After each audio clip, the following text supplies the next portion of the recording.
নমস্কার, কেমন আছেন সবাই? আশা করছি সবাই খুব ভালো আছেন। প্রিয়াঙ্কা মুখার্জির আরও একটি নতুন ভ্লগে আপনাদেরকে জানাই স্বাগত। আগের দিনের মিনি ভ্লগটায় আপনাদেরকে তো বলেছিলাম যে আমরা যাচ্ছি আমার গ্রামের শ্বশুরবাড়িতে। সেখানে যাওয়ার জন্য একদম রেডি হয়ে গেছি। আর আমরা বেরিয়েছি বিকেল 5:30 নাগাদ। আমার গ্রামের শ্বশুরবাড়িটি হলো দ্বারকা, যেটি লাভপুর ব্লকে অন্তর্গত। সাঁইথিয়া থেকে দ্বারকা যেতে মোটামুটি 40 থেকে 45 মিনিট সময় লাগে গাড়িতে। বছরে একবার যাওয়া হয় গ্রামের বাড়ি, কিন্তু সেই একবার যাওয়ার জন্য অনেকটা দিন অপেক্ষা করে থাকি। আজকে যে কারণে যাচ্ছি সেটা হলো আমাদের দ্বারকা গ্রামে রয়েছে শিব মন্দির এবং সেইখানে হচ্ছে চড়ক পুজো, যেটা খুব বিখ্যাত। এই গ্রামের চড়ক পুজো অত্যন্ত ঐতিহ্যবাহী এবং খুব জনপ্রিয়। বাড়িতে এসেই আমরা একদম প্রথমেই যাচ্ছি মন্দির, আর আমাদের সঙ্গে যাচ্ছে রাজদীপের দাদার ছেলে, যার আমি হচ্ছি কাকিমণি। মন্দিরের সামনেই রয়েছে একটি পুকুর, আর আলোর সজ্জায় মন্দিরটি যেন আরও সুন্দর হয়ে উঠেছে।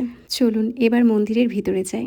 দ্বারকার এই শিব মন্দিরটি বহু পুরনো এবং স্থানীয় বাসিন্দাদের কাছে গভীর ভক্তি ও বিশ্বাসের স্থান।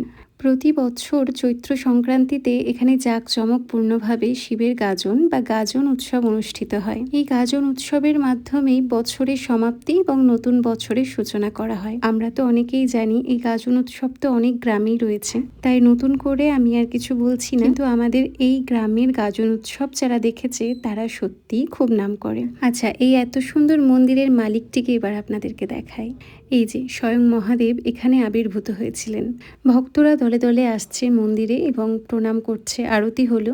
জানেন, এই পুজোর যারা ব্রত করে, মানে বেশিরভাগ ছেলেরাই করে উপোসটা 7 দিন ধরে কি 5 দিন ধরে, আমার সঠিক জানা নেই, তবে এটা ভীষণ কঠিন। যারা করে তাদেরকে সত্যি প্রচণ্ড শক্তিশালী বলতে হবে। এই গাজন উৎসবে দ্বারকা গ্রামের প্রচুর ভক্ত হয়। আমি তো দ্বিতীয় দিন থাকতে পারছি না, না হলে আমি আপনাদেরকে দেখাতাম। আর এই মন্দিরের কাজ এখনও চলছে, কিন্তু যতটা হয়েছে ততটাই ভীষণ সুন্দর। অনেকটা জায়গা জুড়ে আপনারা যারা গেছেন দেখেছেন তারা জানবেন। মন্দিরের পাশ দিয়েই চলে যাচ্ছে নদী, আর সেখানেই রয়েছে শ্মশান। মানে এইখানটা, এই জায়গাটা এতটা ভালো, মানে না দেখলে বুঝবেন না। নদী, মাঠ, তার সঙ্গে মন্দির, পুকুর, মানে ছবিতে আঁকা যেই কার্টুন চিত্রগুলো হয় ঠিক সেরকমই।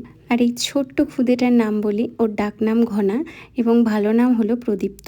ও কিন্তু ভীষণ মিষ্টি ছেলে এবং একটু দুষ্ট। ও সারাক্ষণ আমাদের সঙ্গে সঙ্গে ছিল, আর আমাকে বারবার বলছিল, কাকিমণি তোমার ফোনটা যদি পড়ে যায় না, আমি তোমাকে নতুন একটা ফোন কিনে দেব।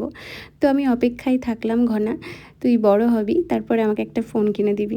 ওই বন্দুকটা নেবে বলে বায়না করছিল, তো ওকে এটা কিনে দিলাম, আর ও খুব খুশি। জানি না এখন অবধি আর এই বন্দুকটা টিকে আছে কিনা। যাই হোক, আজকের ভিডিও এতটাই। সবাই ভালো থাকবেন, সুস্থ থাকবেন। দেখা হচ্ছে আপনাদের সঙ্গে আরও একটি সুন্দর ভ্লগে।